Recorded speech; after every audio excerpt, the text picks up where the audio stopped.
So welcome everyone, a good morning, a good afternoon, and a good evening to you wherever you find yourself around the world. It's a pleasure to be with you today. Thank you so much for joining us. My name is Rob Bember. I'm a senior advisor with the Global Business School Network, and welcome to this very exciting webinar, The Psychology of Founding Business Startups from Science and Research, presented by Professor Holger Patzelt. He's Professor of Entrepreneurship at TUM's School of Management in Germany. I'd like to invite you to please introduce yourself in the chat. I see we already have Oriana who's done just that. Please follow the lead. Introduce yourself in the chat function. Tell us who you are. Tell us where you're joining us from today. And we look forward to having a thoroughly exciting and engaging conversation. In addition to introducing yourself as soon as the presentation gets underway, if you'd like to pick up on anything in particular, questions or comments that you have for the prof, please, by all means, make use of that chat function. Let us know what's on your mind. Let us know what feedback you have as it pertains to the presentation with your questions and your comments. And I'm sure we'll make as much time as we can available to answer some of those throughout the course of the hour. Just a little bit, I see some familiar names already coming in the chat, but of course names that I don't personally recognize, and perhaps your first encounter with the Global Business School Network. Just as a means of a very short introduction, we are a network of business schools located around the world. As the name says on the marquee, that's what we are. We were started in 2017, 17 years ago, I should rather say, within the International Finance Corporation, within the World Bank Group. And our entire mission is to improve management and entrepreneurial skills for the developing world. We're a completely fully fledged independent NGO as of today, but that mission remains the same. We have over 120 business schools located across 6 continents in 50 countries, all driving and steering towards that mission of improving business, managerial and entrepreneurial skills for the developing world. Without much further delay, so we have as much time for all of your questions and your comments that I know that you're going to be sending through, I want to introduce our speaker. As I had mentioned, Holger Patzelt. He's Professor of Entrepreneurship at the Technical University of Munich School of Management, members of the Global Business School Network. He received a doctorate in the life sciences from the University of Heidelberg in Germany, and a doctorate in entrepreneurship from the University of Bamberg. His research and teaching is in the field of entrepreneurship, with a special emphasis on entrepreneurial cognition and decision-making, opportunity recognition and evaluation, and entrepreneurial failure. Holger has published in leading entrepreneurship and general management journals, and written and or edited a total of 4 books. Holger, I welcome you to unmute yourself and turn on your camera, and I hand it over to you. Thanks so much for joining us. Yeah, thank you very much, Rob, for this kind introduction, and also, of course, for the invitation. It's an honor here to speak in front of so many people from so many different schools around the world.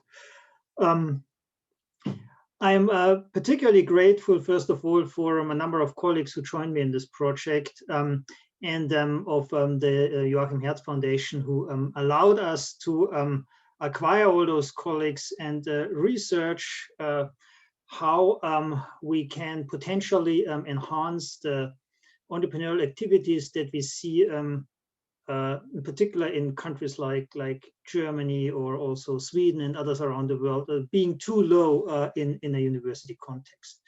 Now, I will start sharing the slides. Just a second, please. So again, here it is. Okay. Great. So the label of this research is, or the title of the research is, Do Academia and Entrepreneurship Not Fit Together?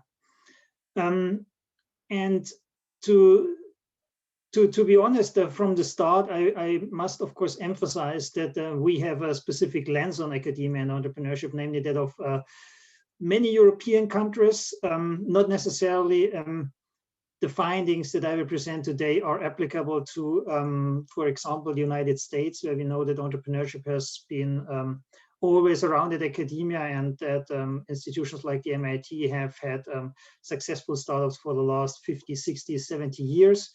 But attempts around the world to somewhat copy or mimic this model, and also try to enhance the creation of startups from a university setting, have only shown very, very mixed results.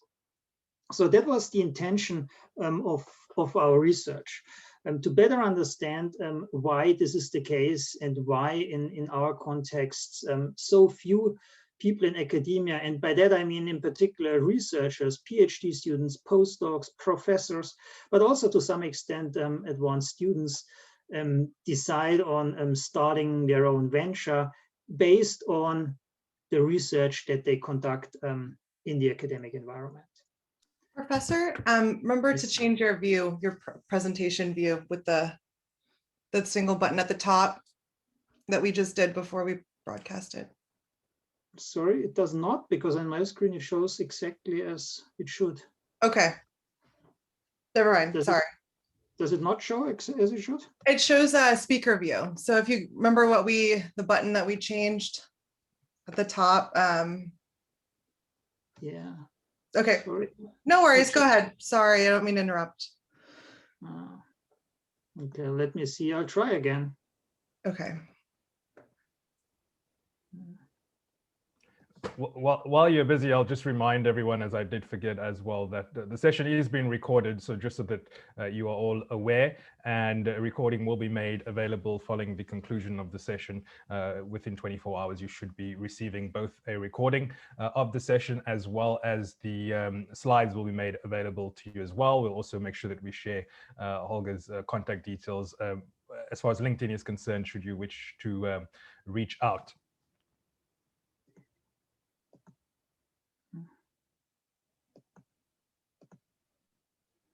Not winning at life today. That's okay. We can make do with the view that we share have. Again. Sorry for that. That's okay. Here it is. Okay, let's give it another try. So now you see the small. Now hopefully. Okay, this is the wrong view. It's still the wrong one on our end, but we can continue if you're comfortable. Now it should work. Do you see the right one? There we go. There it is. Perfect. Yay. Perfect. Excellent. Yeah. Good. So I realized that this slide shows German German newspapers and magazines and the headlines in those. So I just translate them. So, for example, Spiegel Online is one of the major, or Spiegel is one of the major magazines that we have in Germany. Here is a title saying that Germany is world champion in innovation, based on a study that came out at that time about patenting around the world. And we have similar news presented in other major German newspapers. And we know that also from other countries, for example, like Sweden, we see a lot of innovation going on or inventions going on at the universities and academic institutions, but the startup activity is more reflected in this slide. So this is from the Global Entrepreneurship Monitor. It's not only academic startups, but of course academic startups are part of this. But if we look at the academic patterns at universities compared, for instance, those universities in Germany or Sweden to universities in Canada, in the USA, this is roughly the entrepreneurial activity that we get. So in the US, in Canada, it's 2-3 times as much as in many European and particularly Central European countries. Now, this is not necessarily something new. So we've been knowing this for maybe a decade or two.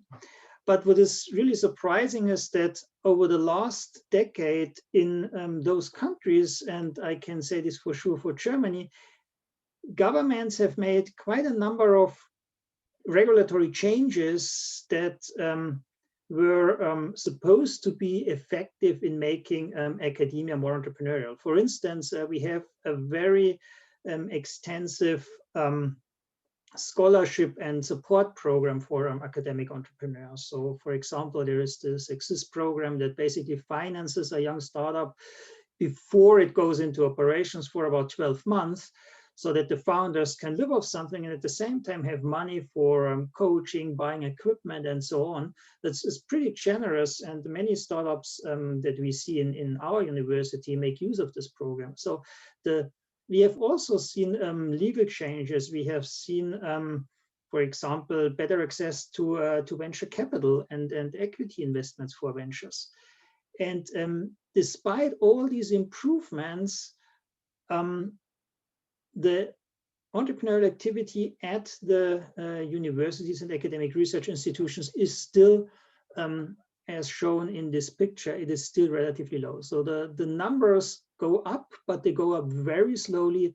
And given the substantial investments and efforts that we see by policymakers, they're actually going up too slowly. And this is what puzzled us with this research project. And we said, well, if it's not as much the external environment as was always discussed about and as was always believed, maybe we should have a complementary view on understanding why entrepreneurial activity in academia is so low in our environment, and look at the individuals. And in particular, look at the psychology of founding in an academic context, to understand whether there are factors that you cannot address by adjusting regulations or providing subsidies and starting grants for young ventures. So how did we approach that? So we thought that, well, if we want to understand the psychological factors that may play a role in academic entrepreneurship, of course, we should look at individuals. Individuals are at the core of psychology, of course. So why does this person not start up, although the environment is just brilliant for it? But also, we know that particularly in an academic context, most of the ventures are not started by individuals, but by teams. And maybe given that the typical academic startup consists of or is started by very young entrepreneurs that are at, as I said, the postdoc level or the PhD student level. So particularly this unexperience in working together in a team may be a factor that we should try to better understand to foster startup activities in an academic setting. And then finally, what is the role of the university or the research institution? How does the organizational environment influence, for instance, building a culture, and through building this culture also influence individuals' willingness to found their own ventures? So that was our general approach. And more specific, this slide here explains that we focused on identifying factors that support or hinder the transitioning of individuals working in research to individuals running a venture. We tried to identify factors that facilitate the development of effective academic entrepreneurial teams. And finally, factors at the organizational level that help create an entrepreneurial mindset in academia. So as I said, the study was quite extensive through the generous funding of the foundation. We were like 5 people working over roughly the last 3 years, and conducting a variety of studies. And I will not go into detail for each of those studies. Rather, what I will present you in the next couple of minutes is an aggregation of our findings, and particularly focus on the implications that these studies have yielded without detailing the findings. But still, you may want to know what type of studies we conducted. I would say the heart of the entire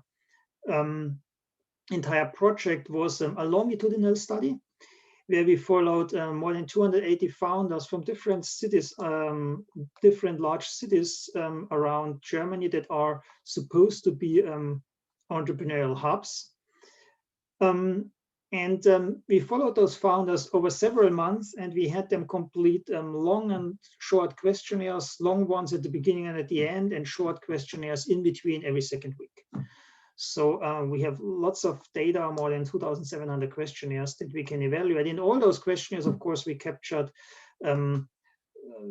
the activities these founders perform related to their startup, but also quite a number of psychological variables, like, for instance, their engagement with the venture, their motivation, their stress, their detachment, their identification with the venture, and so on. So we have a broad range of psychological variables that allowed us to understand how individuals develop as they move from the very beginning towards becoming like more an experienced entrepreneur within this time frame.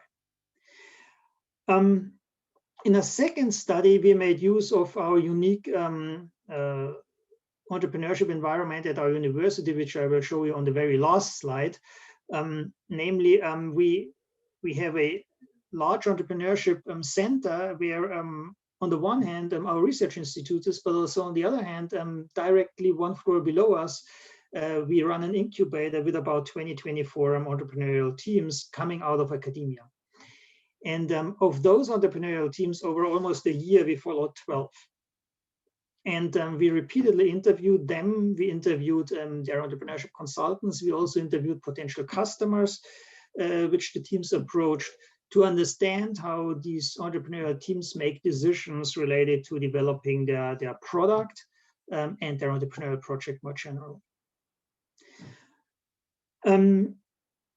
With respect to the team level of analysis, we performed a lab experiments. This is the third study on the slide, where we analyzed how different inexperienced entrepreneurs share information that they have that is unique to them to come up with a joint strategic decision.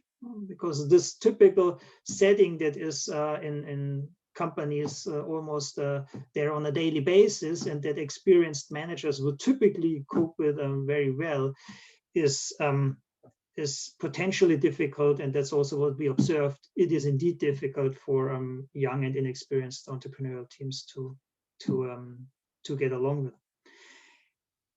And then finally, we also made use of an ethnographic approach. So one of our team members was a postdoc with an ethnographic background, and instead of going to the jungle and observing the local tribes for a longer period of time, this person joined some entrepreneurial initiatives at our university. One was a project where students built a robot, a humanoid robot. And the other one was several makeathons that we run in our entrepreneurship center to better understand how early stage entrepreneurs coming from a pure academic perspective can transform and develop an entrepreneurial attitude and mindset as part of such programs or initiatives. So that is roughly what we did. Now let me talk about what we found. So here are some, and I'm just focusing on the key findings. So here are the three key findings that we crystallized about the individuals in our study.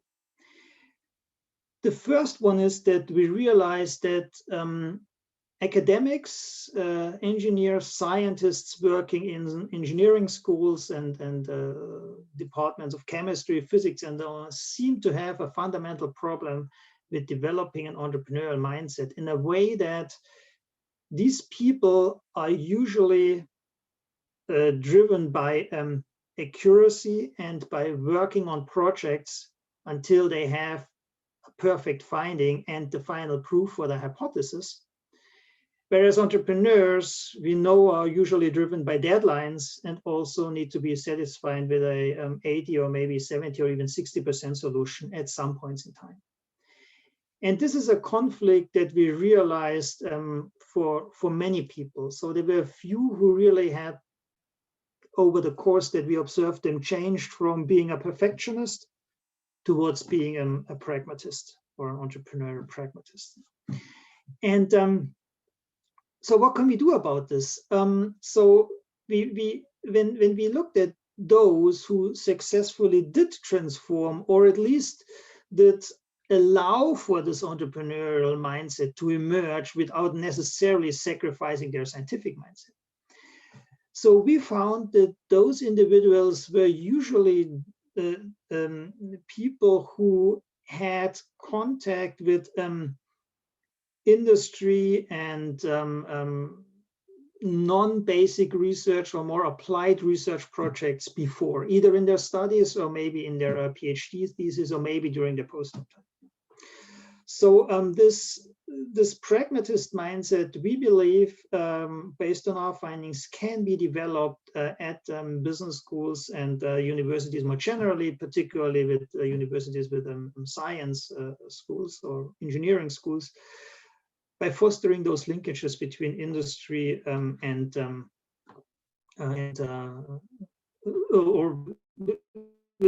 fostering the linkages of researchers with the area and what we also found is that in this context, entrepreneurial role models were pretty important. So we had, of course, some professors or chairs or institutes where people worked who had already founded businesses, or where the professor invited over industry representatives and managers for lunch.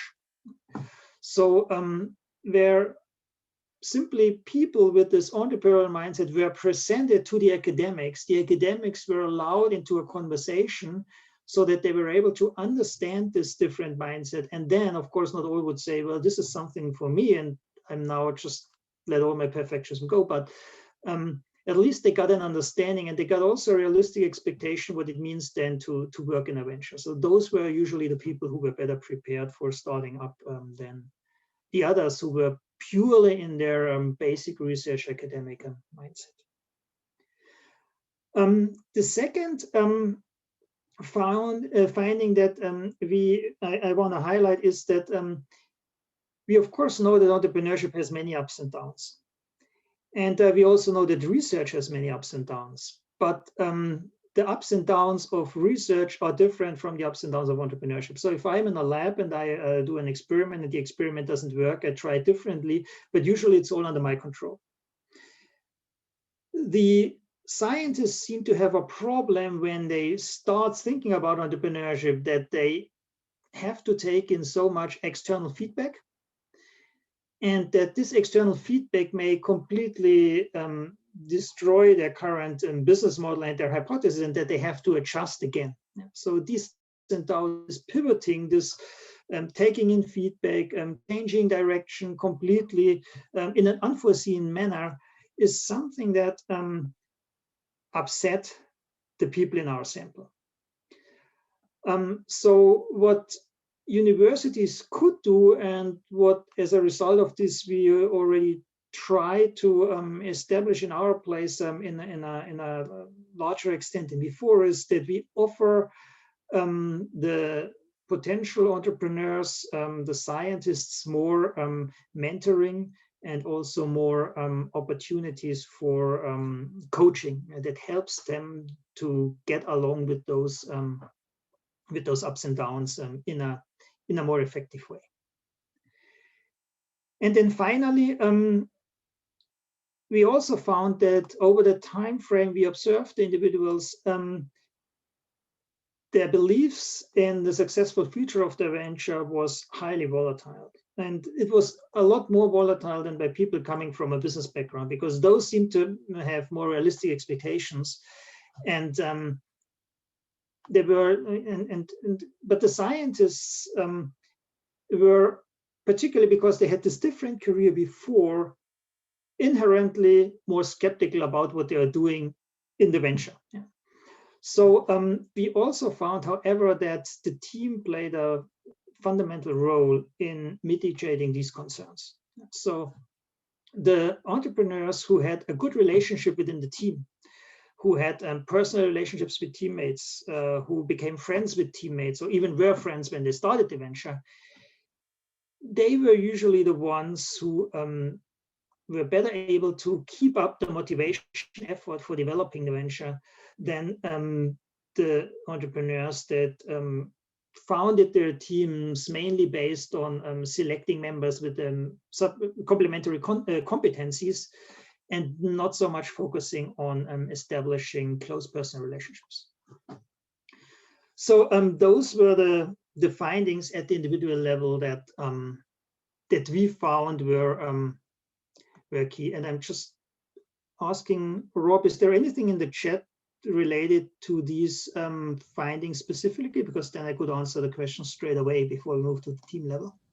No, for the moment you're good. There's nothing there. Okay, great. Okay, now then let me move on, talk about the team. So we know that academic startups, particularly with a technology at the core that is very complex, require very different skill sets. So usually the ideal team in a university context is always said you have like the engineer and the scientist, but also you have like a person with business background, and then you have maybe even a lawyer or whatever. So you have these interdisciplinary teams that are attributed the greatest potential, and there's a lot of evidence out there that shows that interdisciplinarity is indeed a strength of startup teams, particularly, as I said, in complex and uncertain environments.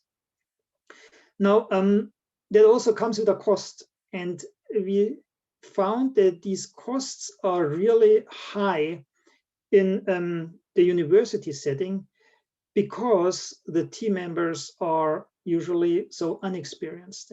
So working in a laboratory is very different than working in an entrepreneurial team where you interact with the other team members all the time, not only on a daily basis, but on some days you go from meeting to meeting, and the social is a lot more emphasized than it is in the laboratory.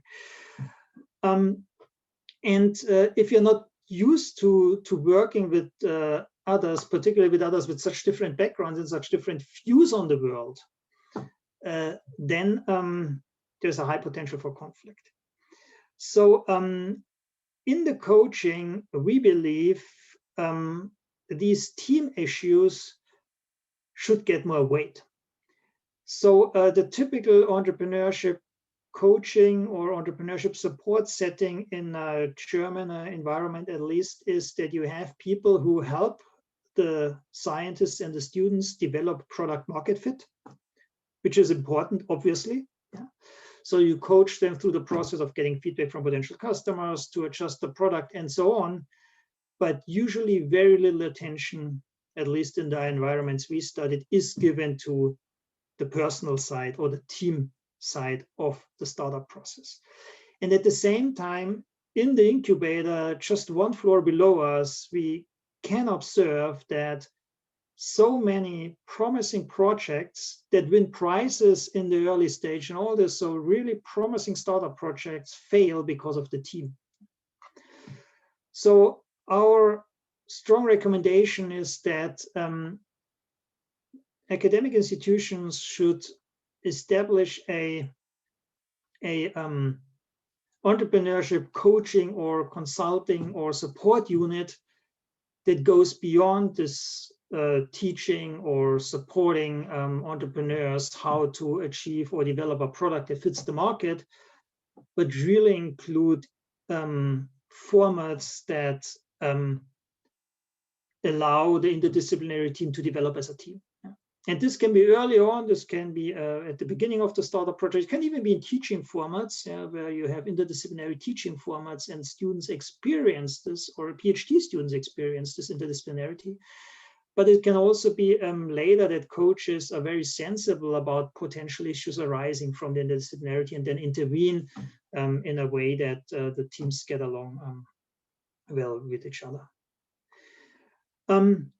We also found that the young teams often have various decision-making biases. And in particular, this is true for teams we found that are composed of what we call like more generalists. So sometimes you have, even if the teams are interdisciplinary, sometimes the individual team members are not so deep experts in some technology or market or idea, but have a more like a higher level knowledge.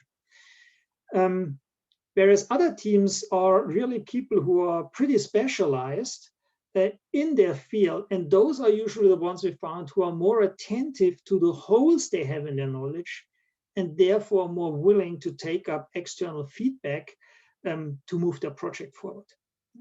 Whereas the others often focus on acquiring feedback that they believe is true from the beginning, so they seek more the confirmatory feedback, and therefore end up with developing prototypes or projects more generally that are show less fit to the market. So again, our research suggests that a team-focused approach on coaching is a potential remedy here. So teach methods for effective teamwork with a specific goal orientation. Yeah, so tell typically we teach the students and tell the emerging academic entrepreneurs that they have to get feedback from potential customers or other stakeholders on the projects. Yeah, but we emphasize too little on how they get feedback, what type of feedback they need, that they need to seek for negative feedback rather than confirmatory feedback, and that they are open, that they are open-minded and talk to a large variety of different people about their projects rather than a very narrow circle of dedicated specialists who share their own minds. This is what we observed for those teams that were less successful and broke up earlier in the process. And in that respect, also the third issue comes into play, namely that the development of a shared vision can bring those people together, particularly when they come with different backgrounds. However, we also found that even if the individual team members hold different visions for the ventures and for themselves, they can be very successful. The prerequisite is that these teams very professionally and very interactively draw decisions on the ventures and on their project's future. So for these teams, high professionalism and a lot of interaction is a necessity. And then finally, at the organizational level, we found that, well, I mean, teaching entrepreneurship is great, but particularly for scientists and engineers, they are not interested in theory, yeah, so they want to get into the makerspace and into the workshop as soon as possible. A bit different is the situation for business students. Yeah, they are more open, so this require fundamentally different approaches. But we found that what helps really attract scientists and engineers to the topic of entrepreneurship are playful formats. For example, I mentioned this Rowboy project. So the robot project, the robot is called Rowboy because the idea is to create a robot that is as much human as possible in the movements. So the robot would have strings to bend the finger and not just electrical motors in here, but rather strings as the humans do and so on. And this is a bottom-up student project. So behind this project, at first glance, is absolutely no entrepreneurship. Yeah, so it's really a playful project, build a robot. But what really makes a lot of people think about entrepreneurship while working on this project is that we localize it in the Entrepreneurship Center. And we just did this because we didn't have other space. But then when we studied why so many entrepreneurs come out of this project that in first place doesn't really attract entrepreneurially minded people and attract engineering minded people, we found that this whole entrepreneurship environment in the center stimulates people thinking about potential applications of what they are doing for developing the robot and come up with ideas for developing robots that have industry applications, for example. And the entire environment of entrepreneurship in the center is a lot of fun and a lot of passion, and there's always a lot of events going on, and the people actually they creep out of their holes and leave their computer to have a look, to join those formats and capture the entrepreneurial spirit. Secondly, we also found that some of the formats and some of the events that are performed just offer too little time for interpersonal interaction. So the classroom is too much the limit. So usually formats that we studied that are more open and are, say, embedded into some tech fests or tech events that take place, they are really effective in bringing people close to an entrepreneurial spirit and capturing the entrepreneurial mindset. And we believe that in this, the coaches have a great role. So the coaches can really point and engage the people with the entrepreneurial environment that you can create at a center or at a certain event or space. And then finally, I did mention the necessity to focus on interpersonal and team issues for developing the startups. And this, of course, comes at a cost. Yeah. So what we believe is that many attempts to provide startup consulting and coaches at academic institutions at universities are just not sufficient. Yeah. So you need more people consulting with the startups and providing those team coaching offers. And in particularly, those people should be very close to the startups. The problem is that usually the startup teams, they don't know what problems they have. So I remember one team that came to my office where like the first two people of the team and then the second two people came. And the first two team members told me how bad the others are, and then I asked them when they talked last with the other, and then they said like 8 weeks ago or something like this. And then 4 weeks ago, the lawyer was already involved in the communication. And this is far too late. And those are inexperienced young people. I think they need just coaching and really be taken by the hand to behave in a professional and fruitful way with each other. And of course, this team broke up. I mean, they were already broken, they just didn't know. What we did to better discover those team issues that the teams either don't discover or don't want to talk about is that we moved our entrepreneurship consultants and coaches into the incubator. So we took one of the teams that was one of the offices that was reserved for the entrepreneurship teams, and we moved the consultancy unit in there. So they can really attend many of the team meetings. They can spontaneously look into offices or talk to the team members on how it's going. And our hope is, we don't know because we haven't evaluated this yet, but our hope is that they get more sensitive towards those team issues than they usually are. Okay, so in a nutshell, how can we transform those academic mindsets into entrepreneurial mindsets? Well, we believe is that playful formats, such as those that I mentioned, can be a good source of early sensitization of entrepreneurial talents, particularly from schools that are usually far away from any entrepreneurial activity and commercialization mindsets. Second, we believe that coaching and mentoring is really important and should involve personal psychological issues over and above issues that are related to developing products and product market fit. And then finally, and related to the last one, we think that team-centered support is very important throughout the entrepreneurial journey. And many of the breakups that we saw hopefully can be avoided by entrepreneurship coaches and consultants being close to the teams and coaching the teams on how to work together.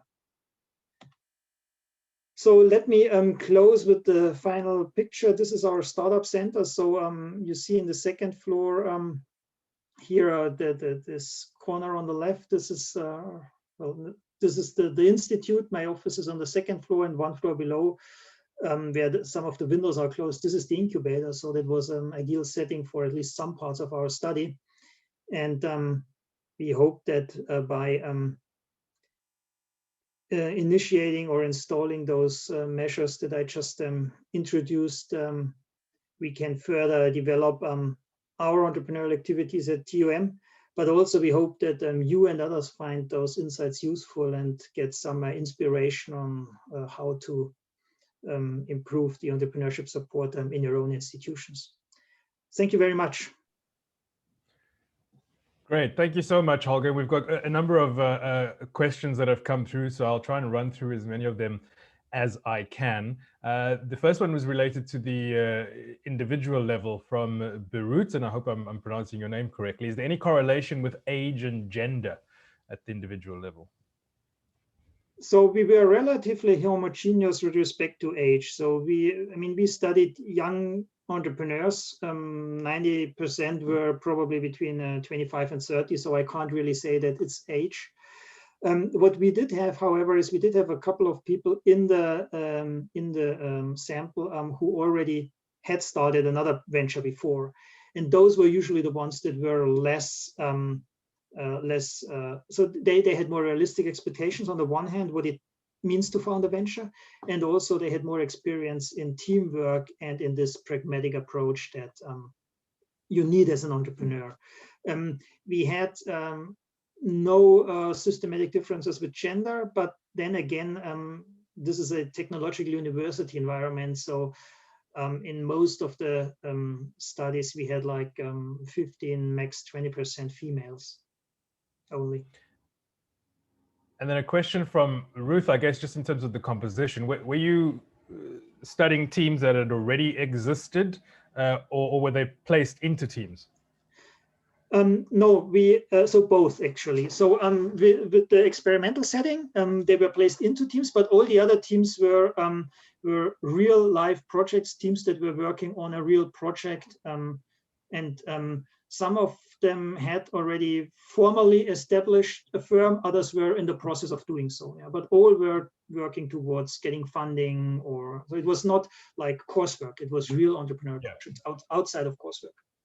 Right. And a reminder to all of you to please keep your questions and your comments coming through in the chat bar. A follow-up from Ruth is what the role is of leadership at the team and organizational levels. Yeah, so again, this comes to the specific academic setting, I believe. Usually, most of the teams, you don't have experienced leaders. In some of the teams, you have people emerging as leaders, but this is rather the exception. So the typical team that comes out of a, say, engineering department, we found is one of like 3 people who work together, or 4 people who work together at a chair and who want to found a company. And this is not necessarily the best situation because you don't have the interdisciplinarity that you want. But there are, and even if you have an interdisciplinary team that is put together by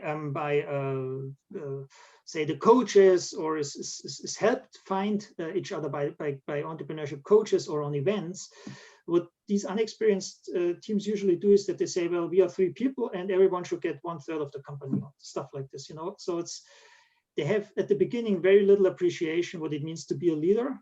They more have like this equality is fair, yeah, and so we should move along, but they really don't get, they don't get what it means to be a leader. And as I said, some leaders emerge, but it's really the case.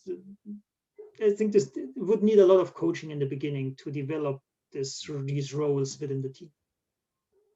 And I guess a question of clarification from Jetmer, not understanding who the coaches are, where they come from, or what their motivation is. Can you expand a bit more on that?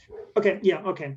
If you look at this picture now, on the left-hand side, this is basically the university part. On the right-hand side, we have our entrepreneurship center, like the legal entity. So this is an affiliated institute, and they have hired people who coach the young teams through the process. You know, so we have, those are usually people who have been entrepreneurs themselves, who have worked for startups for a couple of years, and they are paid either by the university or by this private associated nonprofit organization to our university. And they are full-time helping the teams to develop their roles, products, and so on.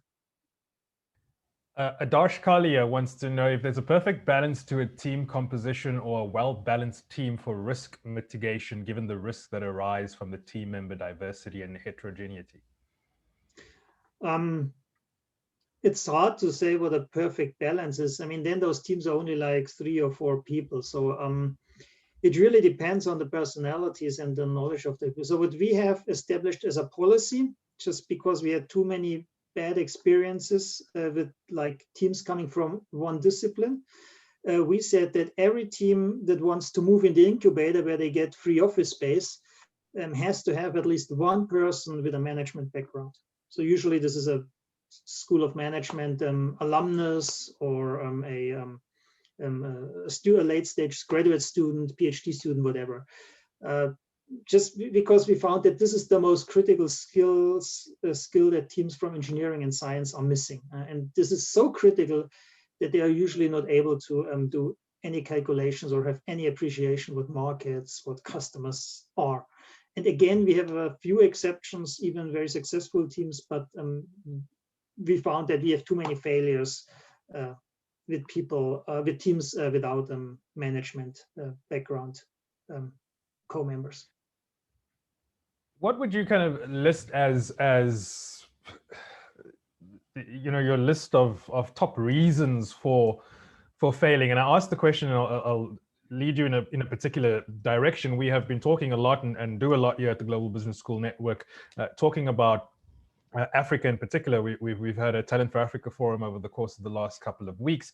We have a current Africa Business Concept Challenge, and just had a separate webinar yesterday where a lot is spoken of within the African context of regulation being an issue, infrastructure being an issue. There's so many roadblocks and stumbling blocks, and as much as there's a lot of great happening on the continent, don't mistake me, but it's a small number that managed to overcome so many of those challenges.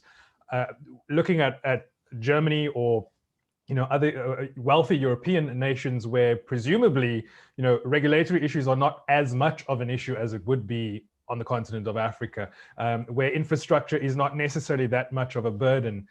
What are the kind of things that stand in the way of the students and people that you've come across in terms of participation in the study? So honestly, it's team issues. It is really the team issues. I mean, that was so prominent, and I had this example before where the students or the team members that just come up from the incubator, and when I move out in the evening and want to go home from the office, and then they try to catch me on the floor complaining about their teammates.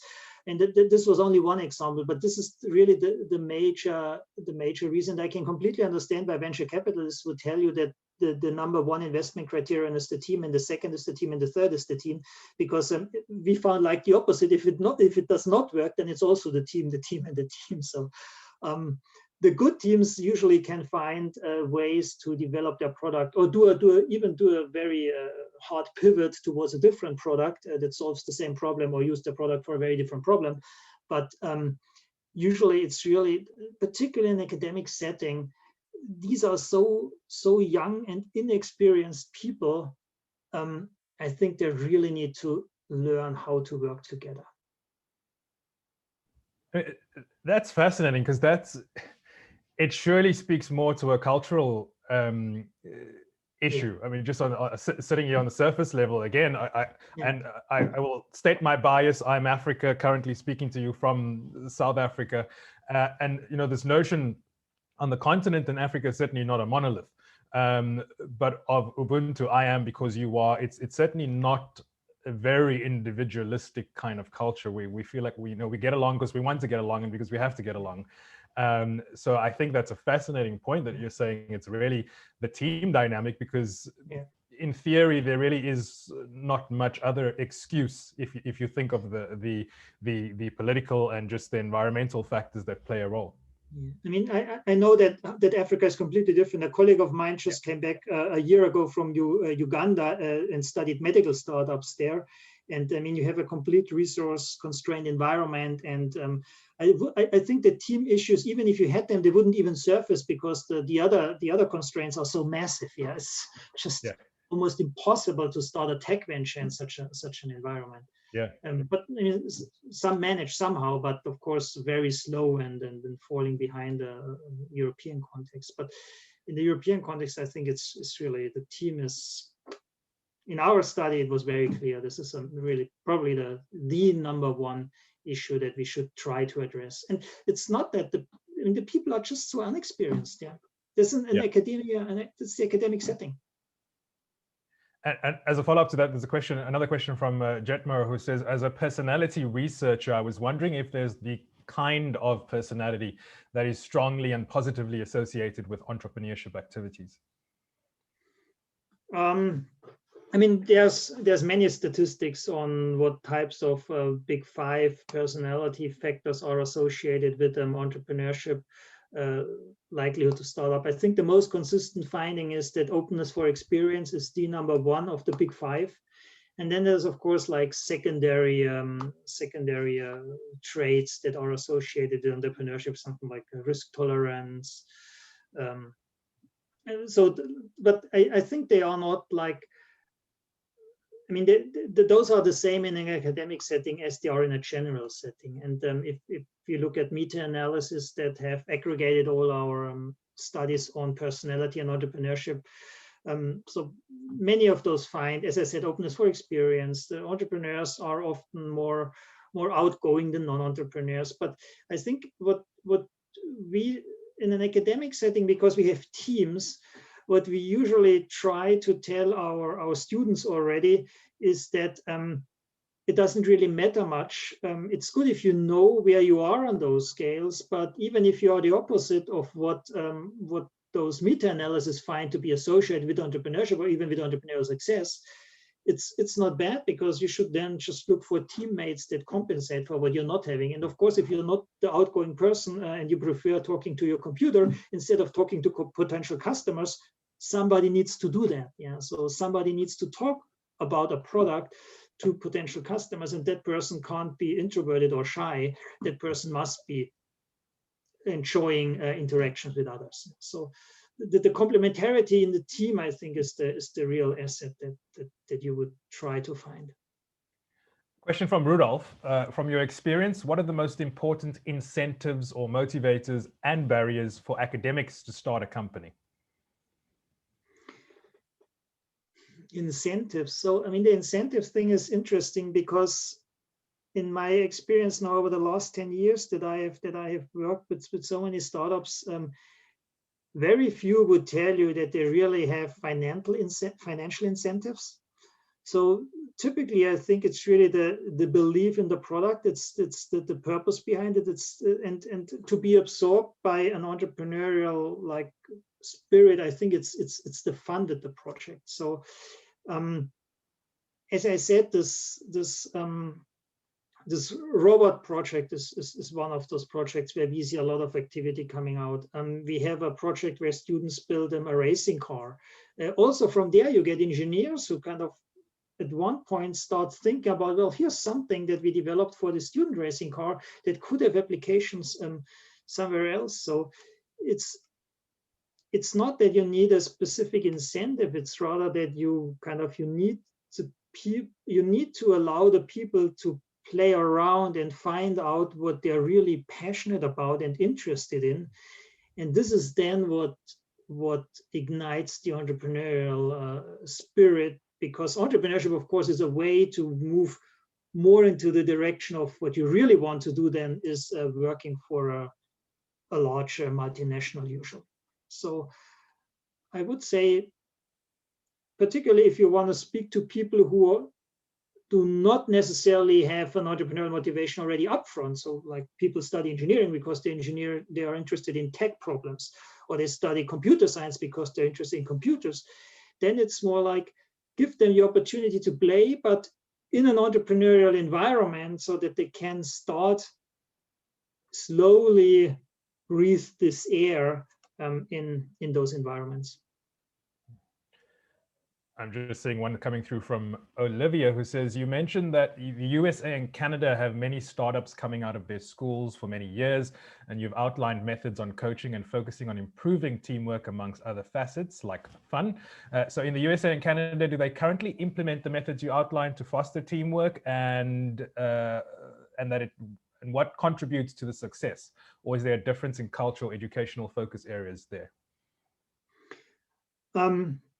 So I just think that the culture is very different. So I mean, I know, of course, from colleagues from the US and their schools, but in particular, what became clear to me is the difference in when I spent a sabbatical in Waterloo, Canada, a couple of years back.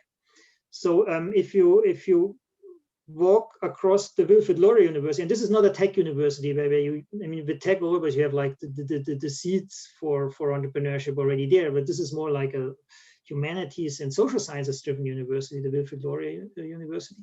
But you even then you have maker spaces even next to the Mensa, and so little entrepreneurship centers in every school. So it's present everywhere. You have entrepreneurship contests, and students are just so much interested in that. It's almost natural that the moment you enter the building, you see the label of like a local small entrepreneurship center or a makerspace around. And this is not necessarily a very big one. So in this building, we have like a huge one with 2,000 square meters, but it doesn't have to be like that. It's just like, I think it may be even more influential for a culture to have it everywhere in very small scale, and you can hardly escape it. And then this has been there like for many years. So where we just started, this building on the picture is like 5 years old, right? So we just started to catch up, but they've been doing this for 15 or 20 years. And also there are so many professors in the US and in Canada at the universities who also founded one or even several business by the side of being a scientist. This is a model that is hardly seen in Germany. We have started 2 or 3 years ago, maybe 5 years ago, to establish the possibility for professors to take a semester off to start up their companies. But hardly anyone is doing it because the culture is not there. But if you have those people, of course, you have role models. They talk to their students, they talk to their lab members about these possibilities. They see research results with different eyes. And that is the difference that I just felt almost on every step on campus, and you have successful entrepreneurs who found the building of the business school at Wilfrid Laurier, right? So the founder of BlackBerry's financed so it's everywhere. Yeah, it's just in the air. So we literally have 60 seconds. I'll quickly, just because Jetmer is asking so nicely and says, a couple more thoughts on the significance of mindset for startups. And I'll ask it in this way again to maybe for me illustrates the difference between developing world and so-called developed world, is this notion of, we find that people are entrepreneurs and startups have a mindset in a large part of the developing world is there's a necessity to solve a particular problem. It's kind of almost, life and death. We have to do this in order to survive. Whereas potentially a lot of people you're working with, it's failure is it's not that bad in terms of what the consequence thereof or what happens thereafter, right? What happens after I fail, because there's a social safety net. There's a huge support structure that lays behind that. So would you say it's accurate to say, largely speaking in general terms, that students are solving problems, certainly, but it's not of a life and death nature necessarily. There may be more of an interest or an intrigue as opposed to I have to do this in order to survive. Yeah. So of course, in African or South American countries or poor countries in Asia, you have more like a necessity-based entrepreneurship, and we call the entrepreneurship in our regions more like opportunity-driven. But the interesting thing is, although it's not so much an issue of life and death for the individual, what we see over the last years is an enormous share of ventures who try to address the big global challenges, particularly climate change, pollution. 1/3 of our startups, or could be even half meanwhile, is somehow related to this topic, related to cheap energy, new mobility concepts, electricity. So it's really, this is a major motivation coming back to this issue. By the way, just a very quick comment on motivation. What we do have is we do have across basically all of the schools of our university, hopefully meanwhile, the possibility to do some entrepreneurial makeathon or hackathon or whatever as part of the coursework. So at least that the students get some credit. So this could be part of a motivation, and we see real startups coming out of these formats. But it's not the primary motivation. You can get your credits a lot easier with other courses. Right. Fantastic. Well, look, time flies when you're having fun. Thank you so much for sharing the hour with us, sharing the study, sharing your insights. We look forward to further engagement. I know Nicole's going to share a slide of an upcoming webinar, but also to thank everyone at TUM, and we're very happy to have TUM on board as members of the Global Business School Network. A reminder that the session and the recording of the session will be made available after the fact. We'll also make sure that we share Holger's LinkedIn details in case you have more questions and you'd like to, Sure. to reach out to him. Just to let you know, an upcoming webinar on the social and sustainable finance research and teaching, the role of a business school in building an inclusive and responsible society.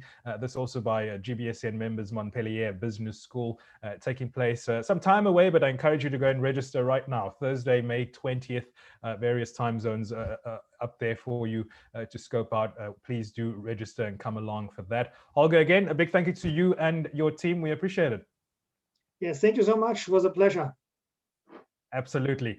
Take care, everyone. A good morning, a good afternoon, and good evening, wherever you are around the world. All right.